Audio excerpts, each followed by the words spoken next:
यह film before Christ YouTube channel पर केवल मसीही विश्वास, आत्मिक जागरूकता और सकारात्मक संदेश देने के उद्देश्य से प्रस्तुत की गई है। इसमें दिखाए गए पात्र और घटनाएं कहानी के रूप में बाइबल आधारित सच्चाइयों को समझाने के लिए दर्शाई गई है। इस कंटेंट का उद्देश्य किसी भी व्यक्ति, चर्च, संप्रदाय या विश्वास का अपमान करना नहीं है। हमारा मकसद केवल प्रभु यीशु मसीह के प्रेम, क्षमा, पश्चाताप और उद्धार के संदेश को सरल और सच्चे तरीके से प्रस्तुत करना है। अगर किसी दृश्य या संवाद से किसी को असहजता महसूस हो तो हम उसके लिए खेद व्यक्त करते हैं और प्रार्थना करते हैं कि यह प्रस्तुति आपको प्रभु के और करीब लाए। अगर यह वीडियो आपको पसंद आए तो लाइक करें, शेयर करें और चैनल को सब्सक्राइब करना ना भूलें।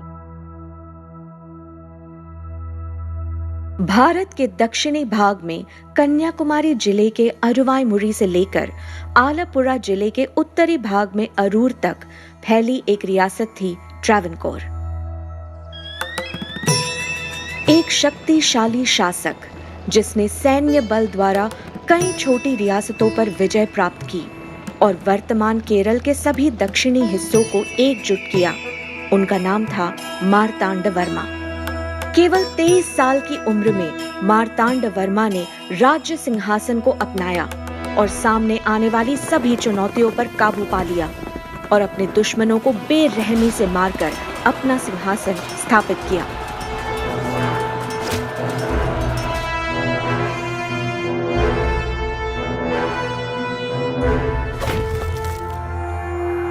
आधुनिक ट्रैवनकोर लोक कल्याण कार्यक्रमों के माध्यम से बनाया गया था।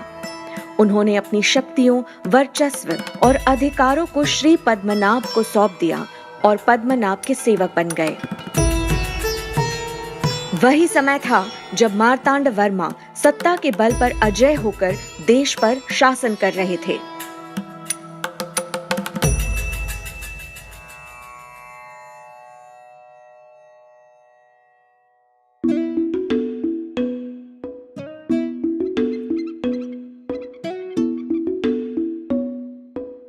दक्षिण ट्रैवनकोर के वर्तमान कन्याकुमारी जिले में मार्तांडम के पास एक छोटा सा गांव, बागीचे, तालाबों और हरियाली से भरा एक खूबसूरत गांव नट्टाडम। उस गांव के लोग राजा पर निर्भर थे। इस गांव में पद्मनाभपुरम राजमहल के अधिकारी और राजा की सेना के योद्धा रहते थे। नट्टाडम का शिव मंदिर यह ग्रामीणों का आश्रय स्थल था।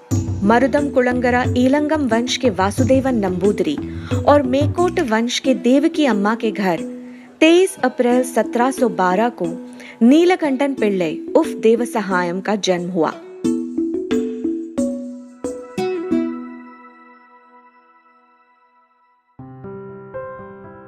नीलकंठन के मामा रामन पिल्लई ने राजधानी के पास परकोट करकंडनार शीलंब विद्यालय में नीलकंठन का नाम लिखवाया।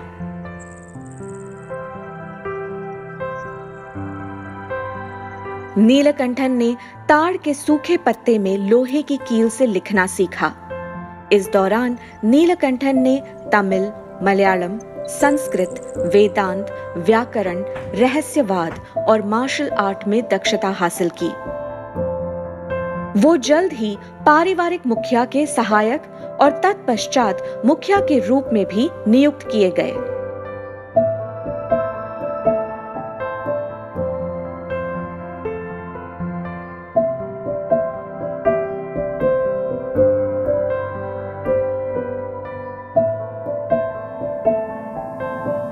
नीलकंठन ने खेल और मार्शल आर्ट में उत्कृष्ट प्रदर्शन किया और ट्रैवनकोर सेना में शामिल हो गए और देश और राजा को अपनी सेवा समर्पित कर दी। इस बहादुर और निडर योद्धा की उपलब्धियों से प्रभावित होकर महाराजा मार्तांड वर्मा ने नीलकंठन को और अधिक जिम्मेदारियां दी। राजा ने उन्हें वेनाड के 8 तालुकों के दरबारी अधिकारी और आउट हाउस के कोषाध्यक्ष के रूप में नियुक्त किया, जिन्होंने स्थानीय सैनिकों को भुगतान किया। परिश्रमी, साहसी और निष्ठावान नीलकंठन पिल्लई ने अपने कर्तव्यों का ईमानदारी से पालन करते हुए महाराजा के प्रति अपनी वफादारी साबित की।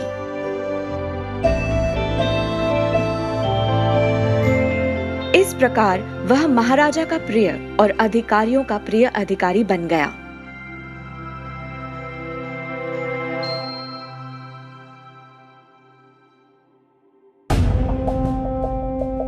(1741) में हुई कुड़चल की लड़ाई ट्रावनकोर के इतिहास में एक महत्वपूर्ण मोड़ थी। ट्रावनकोर की धरती पर डच सैनिकों के एक यूरोपीय शक्ति का आत्मसमर्पण, ये ट्रावनकोर के इतिहास में एक अविस्मरणीय मील का पत्थर बन गया है। कुड़चल के युद्ध ने नीलकंठन पिल्लई का जीवन भी बदल दिया। कैप्टन यूस्टेशियस बेनेडिक्ट डेलनॉय के नेतृत्व वाली नौसेना को मार्तांड वर्मा, रामायण दड़वा, नीलकंठन पिल्लई और तटीय आसनों ने कंधे से कंधा मिलाकर 31 जुलाई 1741 के दिन बुरी तरह से हराया और उनको पीछे हटाया।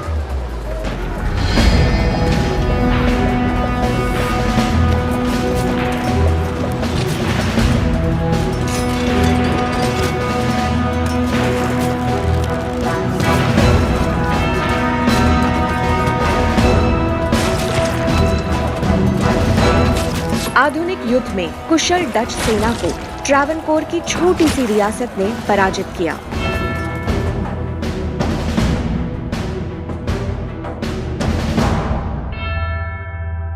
डेलनॉय और अन्य सैनिकों को बंदी बना लिया गया। राजा ट्रावनकोर में कैदियों को इस शर्त पर समायोजित करने के लिए सहमत हुए कि वे सेना में सेवा करेंगे और भर्ती होंगे।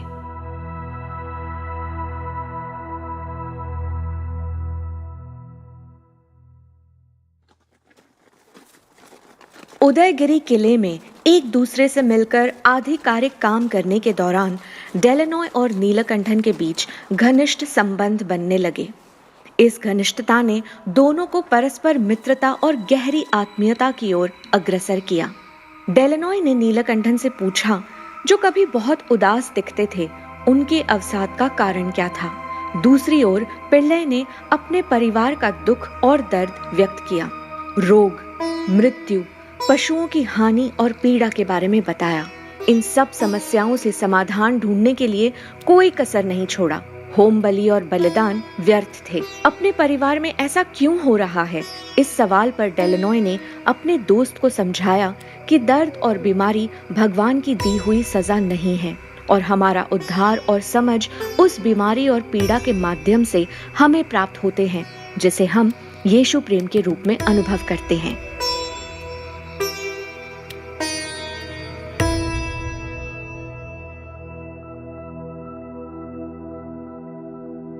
डेलनॉय ने नीलकंठन को बाइबल में अय्यूब की परीक्षाओं और परमेश्वर की मुक्ति की योजना के बारे में बताया। डेलनॉय ने नीलकंठन से व्यक्त किया कि भगवान दंड नहीं दे रहे हैं, लेकिन वो सर्वशक्तिमान है, दया के अवतार जो सभी को बचाते हैं। डेलनॉय ने स्पष्ट किया कि जब हम परमेश्वर के बचाने वाले प्रेम में भाग लेते हैं तो हम परीक्षाओं में असफल नहीं होंगे। नीलकंठन के मन में मोक्ष के मार्ग में प्रवेश करने की इच्छा धीरे धीरे पनपने लगी। नीलकंठन डेलनॉय के सामने खड़ा हो गया, उससे विनती करने लगा कि उसे मुक्ति के जीवित जल को पीने का मौका दिया जाए। उस समय केवल समुद्र तटीय निवासियों को ईसाई धर्म को अपनाने की अनुमति थी। देश के अन्य भागों में रहने वालों को ईसाई धर्म को अपनाने की अनुमति से वंचित कर दिया गया था। जो लोग क्रिस्तीय विश्वास को स्वीकार करते थे, उन्हें गंभीर उत्पीड़न के अधीन किया गया था। डेलनॉय ने नीलकंठन को ईसाई धर्म अपनाने के खतरों के बारे में बताकर उसे मना करने की कोशिश की, लेकिन नीलकंठन जानता था कि मोक्ष के लिए सही पद और उत्तरदायित्व ईसाई धर्म में है। उसने डेलनॉय को सूचित किया कि वो अपने निर्णय में दृढ़ है। नीलकंठन के विश्वास से आश्वस्त डेलनॉय ने फादर जॉन द बैप्टिस्ट बुटारी को एक पत्र भेजा, जो ट्रावनकोर के बाहर वडकनकुलम में स्थित यीशु धर्म समाज के पादरियों के केंद्र में रहते थे।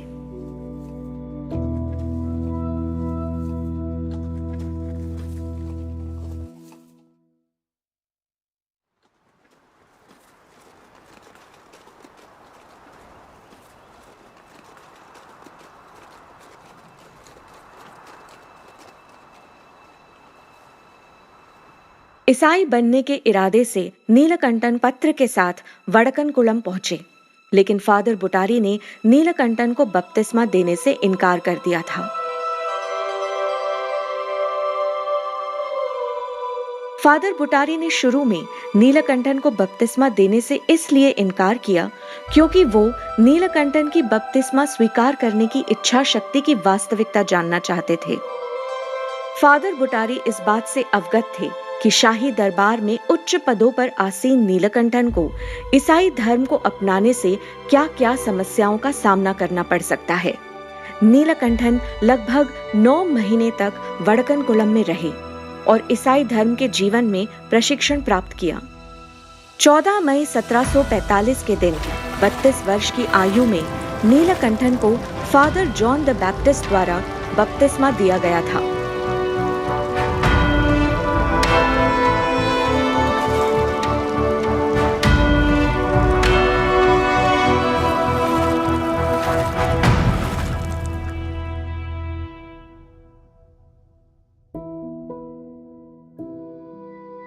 उन्होंने यीशु प्रेम, आनंद और सुसमाचार की भावना को उन सभी के साथ साझा किया जिन्होंने चर्च की आधिकारिक सेवा में ईमानदारी से लगे हुए उद्धार का अनुभव किया था। नीलकंठन ने न केवल अपने नाम से ईसाई धर्म को अपनाया, बल्कि प्रभु यीशु के वचन के प्रचार और उसके जीवन के तरीके के माध्यम से ईसाई धर्म का साक्ष्य देने लगा। अंधविश्वास, अन्याय और उत्पीड़न के खिलाफ देवसहायम पिल्लई ने आवाज उठाना शुरू किया। पवित्र बाइबल के अनुसार प्रभु यीशु की धार्मिकता और प्रेम का संदेश फैलाया। एक साहसिक और शक्तिशाली आवाज में सुसमाचार का प्रचार किया। उन्होंने शोषित और दलितों को आराम और आशा दी, ये स्वीकार करते हुए कि सामाजिक न्याय, सामुदायिक भोजन, समानता, जातिवाद का अंत सभी सुसमाचार के मूल्य हैं और यीशु का संदेश इन्हीं मूल्यों पर दृढ़ है। फादर जॉन द बैप्टिस्ट बुटारी ने लिखा है कि लगभग 3000 लोगों ने प्रभु यीशु को अपने मुक्तिदाता और उद्धारकर्ता के रूप में देवसहायम पिल्लई के जीवन गवाही और सुसमाचार की घोषणा के माध्यम से स्वीकार किया। उनके पवित्र ग्रंथ की शिक्षा लोगों और सैनिकों द्वारा व्यापक रूप से स्वीकार किया गया था।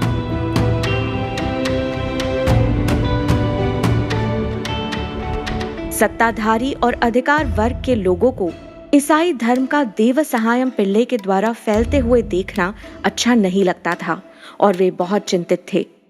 असंतुष्ट अभिजात वर्ग और शासक अभिजात वर्ग के लोगों ने ईसाई धर्म की ओर दिलचस्पी दिखाने और उसे स्वीकार करने की प्रथा को समाप्त करने की योजना बनाई।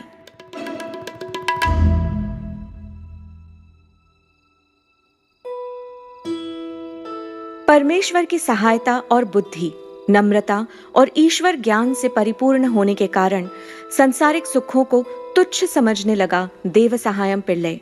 उन्होंने अपने लिए उपलब्ध धन, विशेषाधिकार और सुविधाएं छोड़ दी और सभी आश्रितों और रिश्तेदारों को सौंप दिया।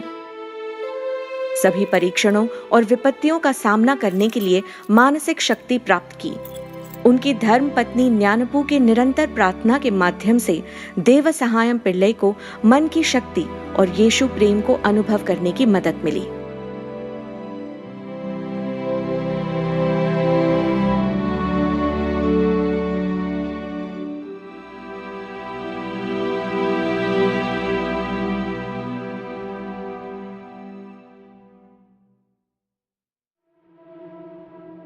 शाही परिवार के सदस्यों और स्वर्ण प्रमुखों ने देवसहायम पिल्लई के खिलाफ आपत्ति जताई।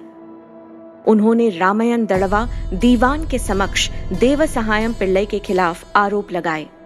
उन्होंने कहा कि ऊंची जातियों ने उस कानून का उल्लंघन किया है जो उन्हें ईसाई धर्म में परिवर्तित होने से मना करता है और ऊंची जातियां देवसहायम पिल्लई की मदद के माध्यम से ईसा मसीह के अनुयायी बन रहे हैं। रामायण को ये भी बताया गया कि ये गतिविधियां हमारे राज्य के लिए बड़ा खतरा हो सकती हैं।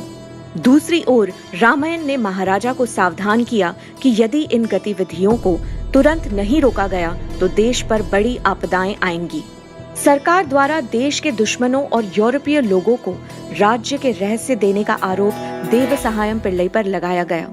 27 फरवरी 1739 को राजा ने उसकी गिरफ्तारी का आदेश जारी किया। सैनिकों ने देवसहायम पिल्लई को राजा के सामने पेश किया। कैथोलिक धर्म को त्यागने पर राजा ने उसे एक उच्च पद देने का वादा किया, लेकिन प्रभु यीशु को अपनाने से उन्हें जो प्रेम और स्नेह मिलता है उसे किसी भी हालत में त्यागने के लिए वो तैयार नहीं थे। उन्होंने राजा को सूचित किया कि वो इसे स्वीकार नहीं करेंगे और ईसाई धर्म में बने रहने के लिए वो किसी भी सजा को स्वीकार करने के लिए तैयार हैं। क्रोधित राजा ने देवसहायम पिल्लई को कैद करने का आदेश दिया।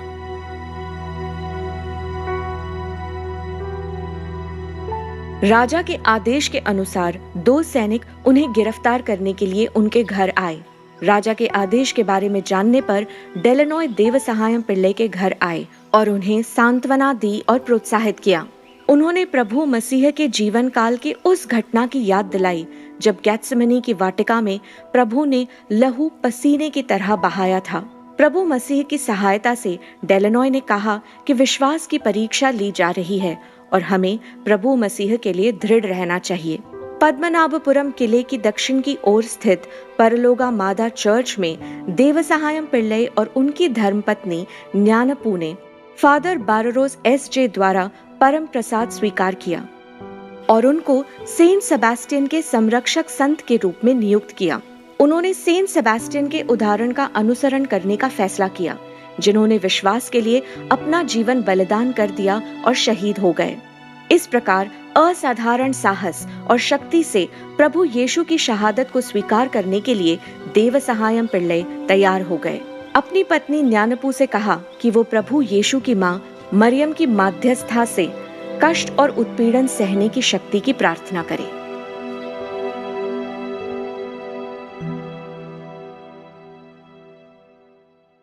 नीलकंठन की गिरफ्तारी के बाद उसे एक संकीर्ण कमरे में रखा गया, जहां वो खड़े या सही से सांस भी नहीं ले पाते थे। 3 जनवरी 1750 को राजा मार्तांड वर्मा ने ट्रावनकोर पद्मनाभ स्वामी साम्राज्य को समर्पित कर दिया। रईसों ने देवसहायम पिल्लई का मन परिवर्तित करके राजा से लाभ और सम्मान पाने की कोशिश की। देवसहायम पिल्लई को दोनों हाथ पीछे बांधकर उन्हें भैंस के पीठ पर उल्टा बैठाकर ट्रावनकोर के 8 तालुक अधिकारियों जैसे अगस्तीश्वरम, तोवड़ा, कलकुलम, विलवनकोड, नियटिनकरा, नेडुमनगाड, चिरयनकीड़, तिरुवनंतपुरम के सामने पेश किया गया। देवसहायम पिल्लई को कठिन से कठिन और निर्दयी क्रूर अधीन दंड दिए जाते थे। पैरों के तलवे को लाठी से मारना, कड़ी धूप में शरीर पर वार करना, शरीर के घाव पर हरी मिर्ची को पीसकर रगड़ना, सूखे मिर्ची को जलाना ताकि उनको सांस लेने में दिक्कत आए, नमक का पानी पिलाना, चूने के भट्टे में फेंकना, समय समय पर एरकिन माला पहनाकर भैंस के ऊपर बैठाकर ढोल बजाते हुए चिल्ला चिल्लाकर नगर के मुख्य सड़कों पर जुलूस निकालना अपमानजनक और घृणित उत्पीड़न के अधीन किया गया। ये सब लगभग 3 साल तक चलता रहा। ये तनाव उन लोगों के लिए भी चेतावनी थी जो ईसाई बनना चाहते थे।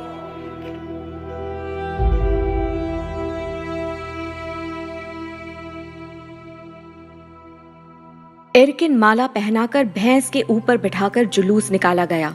पूरे शरीर पर कांटों की छड़ी से मार खाकर घाव भरने के बावजूद वो निडर आगे बढ़ रहे थे। ट्रावनकोर जेल से पुलियूर कुर्ची की तरफ ले जाते हुए उन्हें कुछ देर के लिए एक गर्म चट्टान पर बिठाया गया, जबकि सैनिक वहां की एक पेड़ की छाया तले विश्राम कर रहे थे। प्यासे देवसहायम ने जब पीने के लिए पानी मांगा, तब सैनिकों ने उन्हें सड़े पत्तियों से भरा पानी पिलाया। जब उन्होंने लालच से वो पानी पिया और कुछ और पानी मांगा, तो सिपाहियों ने उसे बुरी तरह नीचे ढकेल दिया।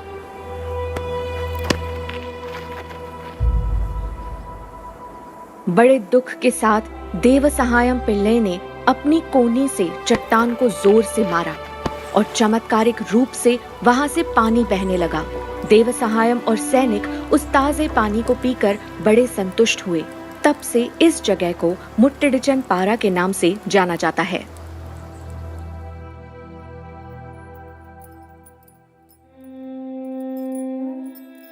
पुलयूर कुरुची से देवसहायम पिल्लई को पेरुविला में जल्लाद के घर लाया गया। वहां घर के पश्चिम दिशा में एक सूखे नीम के पेड़ के नीचे देवसहायम को जंजीर के साथ बांध दिया गया। लेकिन अचानक ही नीम के पेड़ पर नए रेशम पत्ते उग आए। इससे जल्लाद आश्चर्यचकित रह गए और उन्हें ईश्वर की सहायता में रहने वाली दिव्य आत्मा को समझने और अनुभव करने के लिए प्रेरित किया।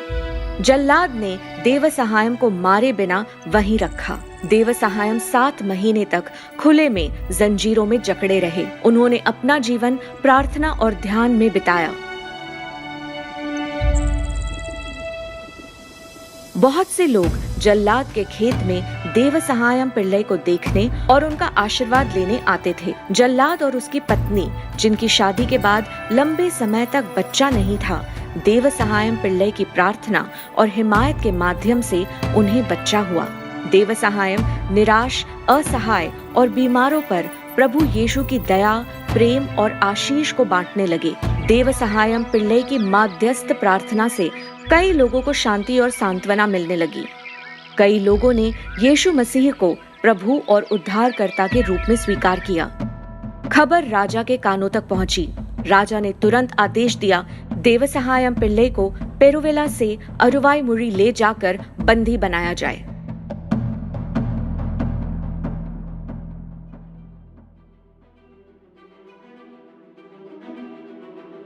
अरुवाईमुरी ट्रावनकोर का व्यावसायिक केंद्र है। देवसहायम पिल्लई को पेरुविला से देश की पूर्वी सीमा पर इस स्थान पर लाया गया और अंत में उन्हें वहां ठहराया गया। यहाँ कैदियों को चुप-चुप तरीके से मार दिया जाता था। देवसहायम पिल्लई को एक पेड़ से बांधा गया। उन्हें भीषण गर्मी, अत्याधिक ठंड और भुखमरी से गुजरना पड़ा। कई लोग यहाँ उनके दर्शन करने और उनका आशीर्वाद लेने आते थे। जो लोग गूंगे के बात करने की और निसंतान महिलाओं के लिए बच्चा होने की माध्यस्थ मांग करते थे, चमत्कारिक रूप से उन सब की प्रार्थनाएं पूरी हो जाती थीं। किसी को भी देवसहायम पिल्लई को देखने की अनुमति न होने पर भी लोग बड़ी संख्या में आने लगे। देवसहायम ने अपनी पत्नी न्यानपू, जो उनसे मिलने आई थी, उसको भी सांत्वना दी और उसे विश्वास में दृढ़ रहने को कहा और कहा कि वड़कनकुलम में जाकर अपना जीवन यापन करे।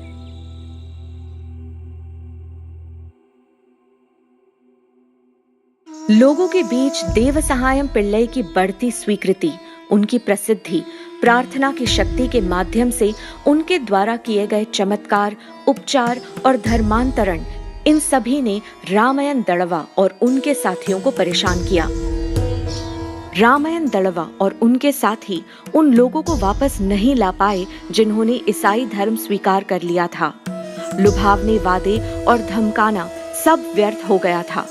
रामायण और उनके समूह ने राजा से नीलकंठन के विरुद्ध गलत आरोप लगाए। उन्होंने राजा से कहा कि अगर ऐसा ही चलता रहा तो देश का भविष्य खतरे में पड़ जाएगा। इस शिकायत के बाद देवसहायम पिल्लई को फांसी देने का आदेश दिया गया और निष्पादन के लिए एक विशेष अधिकारी नियुक्त किया गया।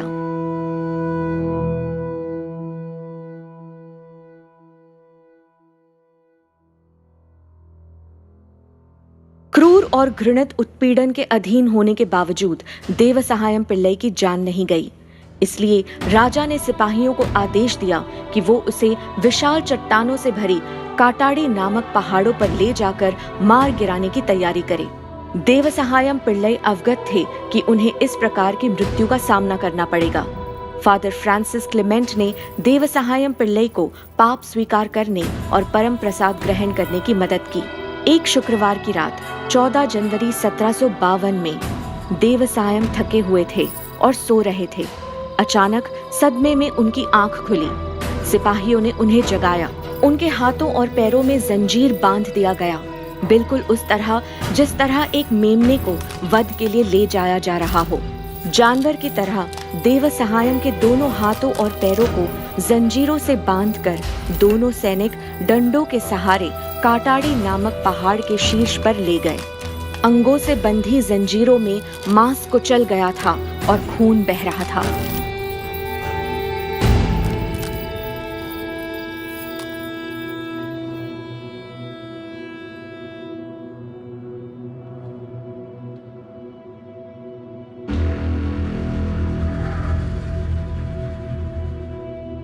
जिस तरह प्रभु यीशु अपना क्रूस ढोकर कैलवरी पहाड़ पर चढ़े थे, उसी तरह देवसहायम पिल्लई भी काटाड़ी नामक पहाड़ पर पहुंचे। ये जानकर कि उनका अंत निकट है, उन्होंने पहाड़ी की चोटी पर घुटनों के बल प्रार्थना की। प्रार्थना के अंत में उन्होंने सैनिकों से कहा कि उनकी प्रार्थना खत्म हो गई है और वो अपना दंड देने का काम पूरा कर सकते हैं। सैनिकों ने उन्हें एक चट्टान पर खड़ा कर दिया। 3 सैनिकों ने मिलकर देवसहायम पिल्लई के सीने पर गोलियां चलाईं। वो गोलियां निशाने से चूक गईं। हम लोग आपको मारे बिना वापस गए तो राजा हमको मार डालेंगे, इसलिए आप हमारे ऊपर दया कीजिए, कहकर सिपाहियों और हकीमों ने देवसहायम पिल्लई से विनती की। सैनिकों की दयनीय दशा देखकर देवसहायम पिल्लई ने आज्ञा दी कि वो बाकी की गोलियां उन पे चलाएं। तत्पश्चात बंदूक से निकली 2 गोलियां उनके शरीर पर लगी।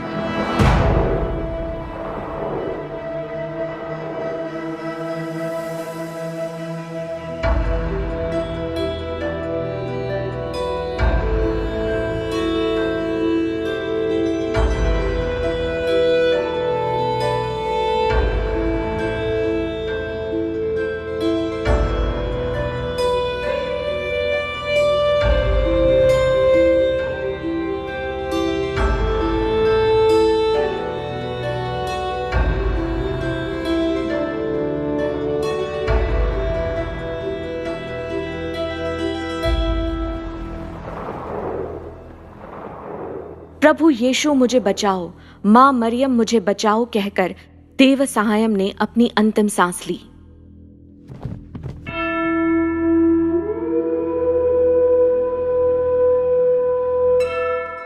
उसी समय काटाड़ी नामक पहाड़ों का एक हिस्सा नीचे गिर गया। क्षितिज बदलते ही घंटियां बजी। तुरंत आकाश में एक तेज रोशनी दिखाई दी। नजदीक के बरगद के पेड़ की एक शाखा भी पीले रंग में मिली।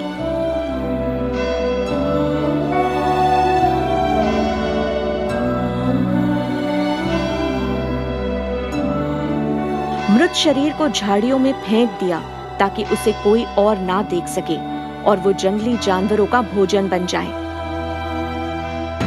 जहां मृत शरीर पड़ा था, उसके नजदीक किसी को भी सैनिक जाने नहीं दे रहे थे। भक्त 5 दिनों बाद वहां पहुंचे और देवसहायम के अवशेषों को पाया।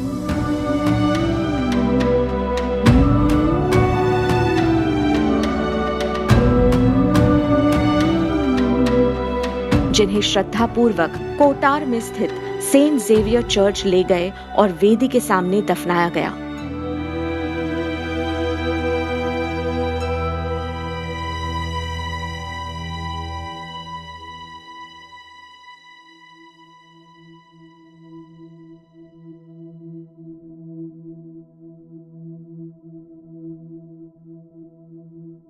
चौदह जनवरी 1752 को शहीद हुए देवसहायम पिल्लई को 15 मई 2022 में पोप फ्रांसिस ने संत घोषित किया। वो भारत के पहले विवाहित संत बने।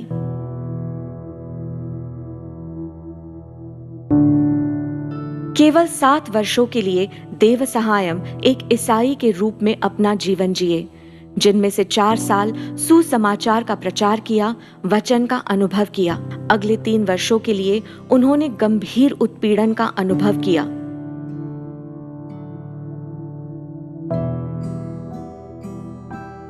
चर्च के इतिहास में हम शायद ही कभी ऐसे शहीद से मिले होंगे।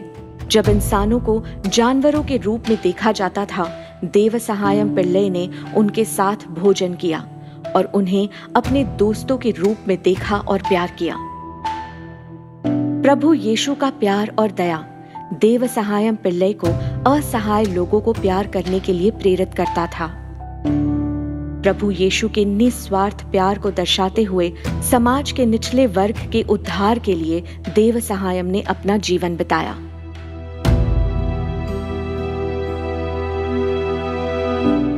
प्रभु परमेश्वर आज हमसे हमारे समाज में रहने वाले मानव की सेवा करने का निमंत्रण देते हैं।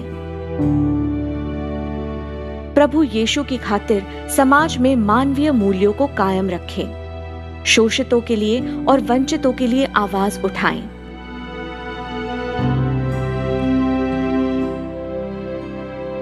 आज देवसहायम पिल्लई हम सबसे मोक्ष का मार्ग, धर्म का मार्ग और प्रेम का मार्ग माध्यम बनने के लिए निमंत्रण दे रहे हैं। हर किसी को प्यार, सबके प्रति उदार बने, आज यही संत देवसहायम पिल्लई हमें करने के लिए कह रहे हैं।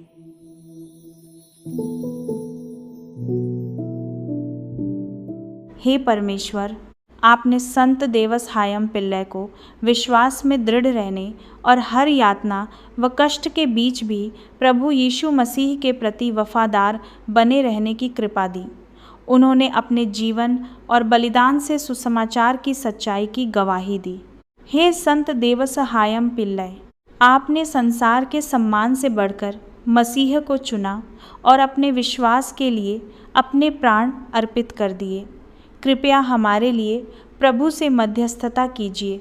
हमें ऐसा विश्वास दीजिए कि हम हर परिस्थिति में प्रभु यीशु मसीह से प्रेम करें, सत्य पर दृढ़ रहें और साहस के साथ सुसमाचार के अनुसार जीवन जिएं।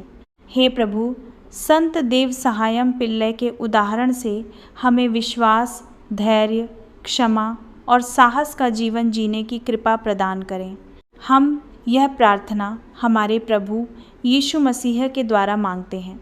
आमीन। संत देवसहायम पिल्लई, हमारे लिए प्रार्थना कीजिए।